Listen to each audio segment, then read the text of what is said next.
Putin को जंग में जीत चाहिए, रास्ता चाहे कोई भी हो।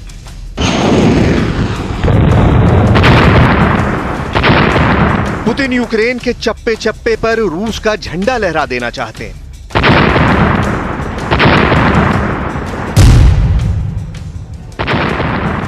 खार्किव में पुतिन को जो पराजय मिली है, उसने पुतिन के सपनों को जरूर तोड़ा है, लेकिन पुतिन को उम्मीद अब भी है।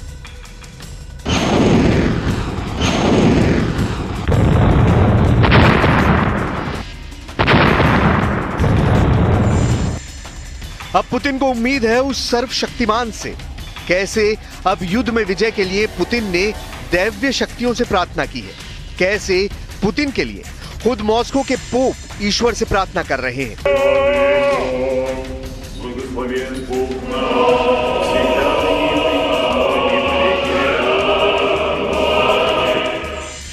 और कैसे पुतिन ने अब छेड़ दिया है यूक्रेन के राष्ट्रपति ज़ेलेंस्की के खिलाफ सबसे बड़ा धर्म युद्ध। ये पुतिन का धर्म युद्ध है।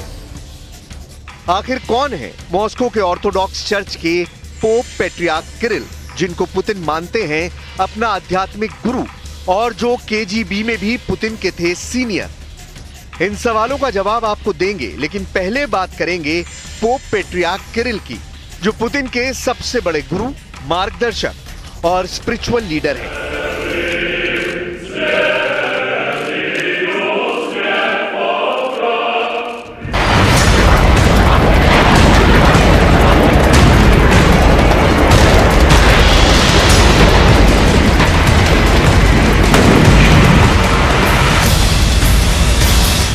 जब खार्किव में पुतिन की आर्मी हार गई तो मॉस्को के अंदर एक ऐसा शख्स भी था जो पुतिन से भी ज्यादा दुखी था और जिसको पुतिन की सबसे ज्यादा चिंता थी। वो शख्स कोई और नहीं, पुतिन के गुरु, मॉस्को के ऑर्थोडॉक्स चर्च के सबसे बड़े पोप पैट्रियार्क किरिल थे। पैट्रियार्क किरिल ने खुद चर्च के अंदर पुतिन के लिए विशेष प्रार्थना की, чтобы как можно меньше братьев убили друг друга в этой братоубийственной войне। और ईसा मसीह से प्रार्थना करी कि रूस के सुप्रीम कमांडर पुतिन को दिव्य शक्तियां मिले और विजय को प्राप्त करें। И одновременно, и вот мы знаем, что сегодня многие погибают на полях междоусобной брани. Церковь молится о том, чтобы брань сия закончилась как можно быстрее, чтобы как можно меньше братьев убили друг друга в этой братоубийственной войне.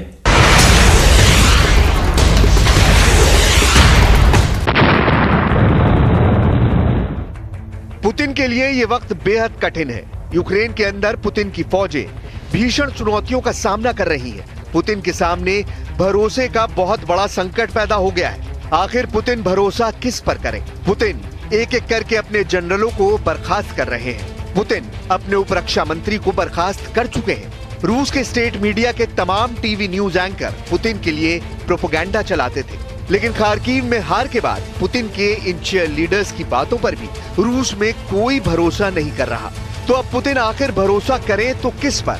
लेकिन पुतिन को अब भी एक शख्स पर पूरा भरोसा है और वो है पुतिन के आध्यात्मिक गुरु पैट्रियार्क किरिल, जिन्होंने ऐलान किया है कि जो भी रूस के लिए युद्ध लड़ता हुआ यूक्रेन के अंदर मारा जाएगा, उसके सारे पाप ईश्वर क्षमा कर देंगे। पहले यह सुनिए कि कैसे पुतिन के गुरु ने रूस के लोगों का आह्वान किया है।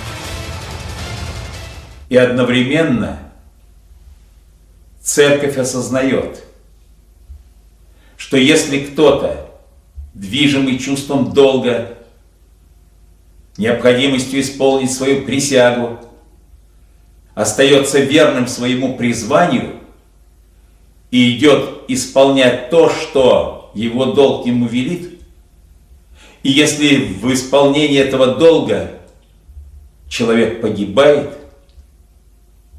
то он, несомненно, совершает деяние, равносильное жертве. Он себя приносит в жертву за других. И потому верим, что эта жертва смывает все грехи, которые человек совершил.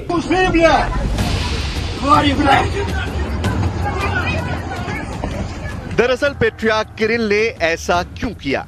पुतिन को इस बात पर पूरा भरोसा था कि अगर रूस के पास सैनिकों की कमी होगी तो उनकी एक अपील पर रूस के लाखों लोग युद्ध लड़ने के लिए तैयार हो जाएंगे। लेकिन हुआ इसका उल्टा। रूस में पुतिन के इस प्लान का विरोध हो रहा है। शायद इसीलिए रूस के राष्ट्रपति भवन यानी क्रेमलिन से एक संदेश मॉस्को के ऑर्थोडॉक्स चर्च में पेट्रियार्क किरिल के पास पहुंचाया गया।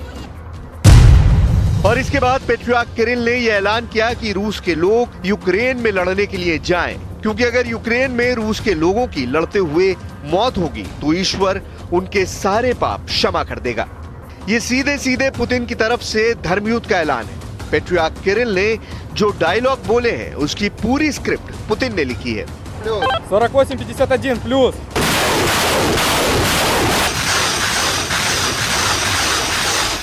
आखिर पुतिन और पोप पेट्रियार्क किरिल इतने करीब क्यों हैं?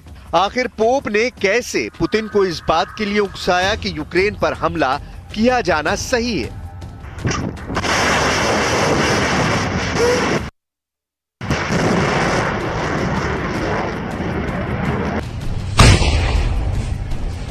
यूक्रेन के युद्ध को सही ठहराने के लिए पोप पेट्रियार्क ने पुतिन को एक ऐतिहासिक कहानी सुनाई है। पेट्रियार्क ने कहा है कि आज से 1000 साल पहले यूक्रेन में कीव का एक राजा हुआ जिसका नाम था व्लादिमीर स्वियातोस्लाविच। दुनिया इस राजा को व्लादिमीर द ग्रेट के नाम से जानती है। कीव के इस राजा ने यूक्रेन में ईसाई धर्म का प्रचार किया। यही वजह है कि कीव को रूस की आध्यात्मिक राजधानी की तरह माना जाता है। पेट्रियार्क मानते हैं कि मॉस्को रूस की पॉलिटिकल कैपिटल है और कीव रूस का स्पिरिचुअल कैपिटल है। रूस के राजा व्लादिमीर द ग्रेट की समाधि भी यूक्रेन की राजधानी चर्च ऑफ द थीथिस में मौजूद है। पुतिन के गुरु पेट्रियार्क किरिल ने पुतिन को यह कहकर यूक्रेन पर हमला करने के लिए उकसाया कि जिस तरह से रूस के राजा व्लादिमीर द ग्रेट ने यूक्रेन के कीव शहर को अपनी आध्यात्मिक राजधानी बनाया था, ठीक वैसे ही व्लादिमीर पुतिन भी यूक्रेन पर फतेह हासिल करेंगे। यानी यूक्रेन की जंग के पीछे पुतिन को प्रेरणा देने का काम पेट्रियार्क किरिल ने ही किया था।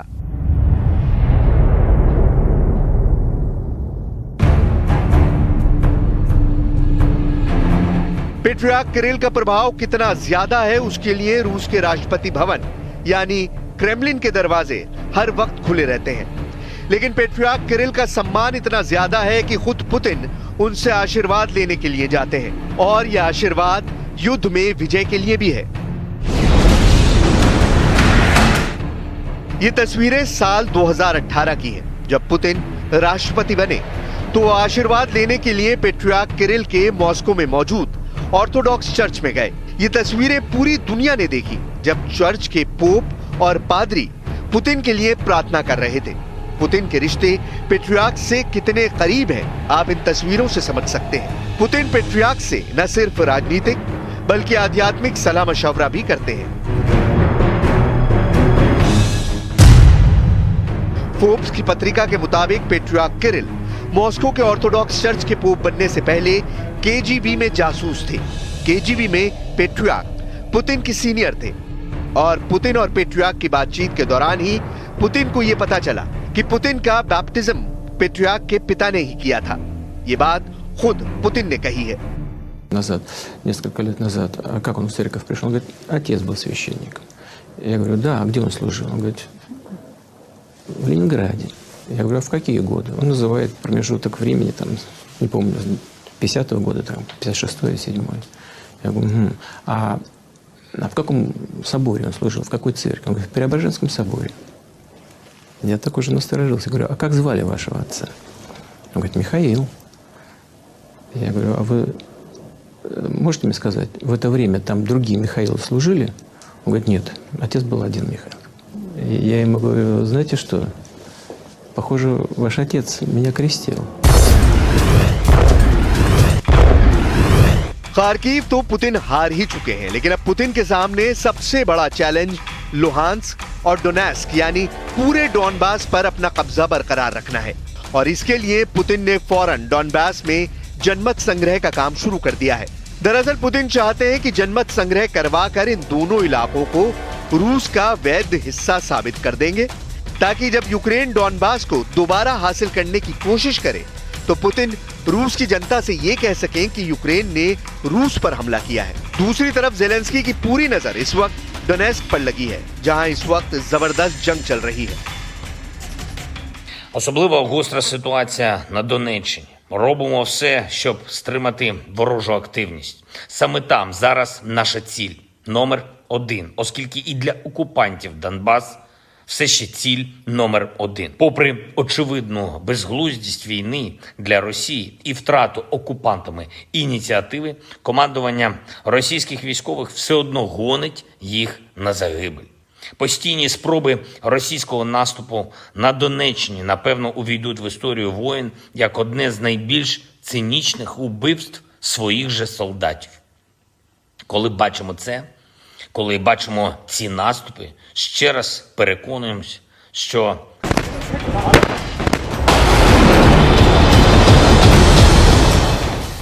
ऐसी स्थिति में पुतिन के सामने विकल्प क्या है? ताबड़तोड़ मिसाइलों और रॉकेट से हमला, जो लगातार रूस की सेना के द्वारा किए जा रहे हैं। क्रामाटोर्स्क में रूस ने जबरदस्त हमले किए हैं। यहाँ कई इमारतों को जबरदस्त नुकसान पहुंचा है। अपार्टमेंट्स में लगे हुए कांच टूटकर नीचे गिर गए हैं, दीवारों को नुकसान पहुंचा है। और सबसे ज्यादा परेशान है यूक्रेन के लोग, जो रात भर हमलों से काफी भयभीत हो गए हैं।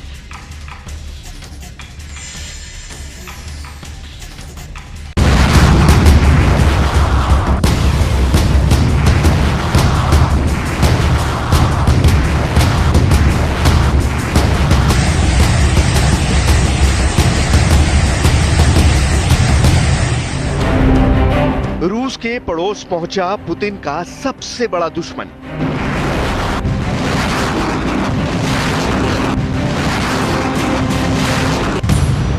ये पुतिन के उसी दुश्मन का एक्सक्लूसिव वीडियो है।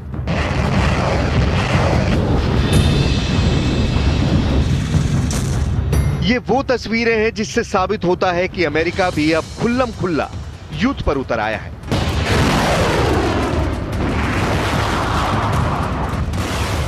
ये वो वीडियो है जिसे देखकर क्या पुतिन का गुस्सा ज्वालामुखी की तरह फूटेगा? सबसे बड़ा डर यही सता रहा है। इन तस्वीरों को रिलीज करके बाइडेन ने बता दिया है कि अमेरिका की फौज के साथ साथ उसके घातक दिव्यास्त्र भी अब रूस के पड़ोस में लड़ने के लिए पहुंच गए हैं। अगर पुतिन इस वीडियो को देख लेंगे तो व्लादिमीर पुतिन बहुत ज्यादा टेंशन में आ सकते हैं, क्योंकि इसका नाम हाइमार्स है। पुतिन का ब्लड प्रेशर बढ़ाने वाला जाना पहचाना हथियार। रूस के पड़ोस में हाइमार्स की मौजूदगी की खबर पुतिन के बहुत बड़े प्लान को अंजाम पर पहुंचने से पहले ही मिट्टी में मिला सकता है, क्योंकि पुतिन का ये सबसे बड़ा दुश्मन लातविया में पहुंच गया है, वो भी पुतिन के ऑफिस क्रेमलिन से 885 किलोमीटर दूर, एक ऐसे देश में जो रूस से 214 किलोमीटर लंबी सीमा साझा करता है। और उससे भी बड़ा लातविया नेटो में शामिल है। लातविया अरसे से हाइमार्स की मांग करता रहा था। यूक्रेन युद्ध के शुरू होने के बाद ही इस बात का खौफ सता रहा है कि यूक्रेन के बाद पुतिन का अगला निशाना लातविया बन सकता है। जैसे यूक्रेन पर रूस ने अपने देश के साथ साथ बेलारूस के रास्ते हमला बोला था, ठीक वैसे ही लातविया भी यूक्रेन की तरह रूस और बेलारूस से बॉर्डर बनाता है। ऐसी खुफिया रिपोर्ट है कि पुतिन की मंशा सोवियत यूनियन की वापसी कराने की है, जिसमें पहले यूक्रेन तो शामिल ही था। बाल्टिक देश, एस्टोनिया, लातविया और लिथुआनिया भी उसका हिस्सा हुआ करते थे। लेकिन सोवियत संघ के टूटने के बाद रूस के बाद जो सबसे बड़ा देश बना वो यूक्रेन है। इसलिए सोवियत संघ की घर वापसी के प्लान में पुतिन का पहला निशाना यूक्रेन बना। पुतिन का प्लान नेटो में शामिल लिथुआनिया, लातविया और एस्टोनिया पर भी कब्जा जमाने का हो सकता है। द सन के रिपोर्ट के मुताबिक यूक्रेन युद्ध के बाद पुतिन पूर्वी यूरोप के और देशों को भी अपना निशाना बना सकते हैं। इसकी आशंका इसलिए भी और बढ़ जाती है क्योंकि पुतिन क्राइमिया और जॉर्जिया पर पहले ही कब्जा कर चुके हैं। साथ ही अपने प्रभाव का विस्तार करने के लिए वो पड़ोसी देशों के तानाशाहों के साथ गठजोड़ बढ़ा रहे हैं। पुतिन का प्लान रूस, यूक्रेन, बेलारूस को मिलाकर एक नया यूनियन स्टेट बनाने की है, जिसका पावर सेंटर मॉस्को होगा। यही वजह है कि लातविया में हाइमार्स भेजकर अमेरिका ने रूस को उसी हथियार से घेरना शुरू कर दिया, जिस हथियार के दम पर यूक्रेन ने रूस की सेना को पीछे हटने पर मजबूर कर दिया। लातविया पहुंचा हाइमार्स क्यों पुतिन को दबाव में लाने वाला है, इसका अंदाजा आपको यूक्रेन युद्ध में हाइमार्स के परफॉर्मेंस से लग जाएगा। हाइमार्स अमेरिका का बनाया एक मल्टीपल रॉकेट लॉन्चर है।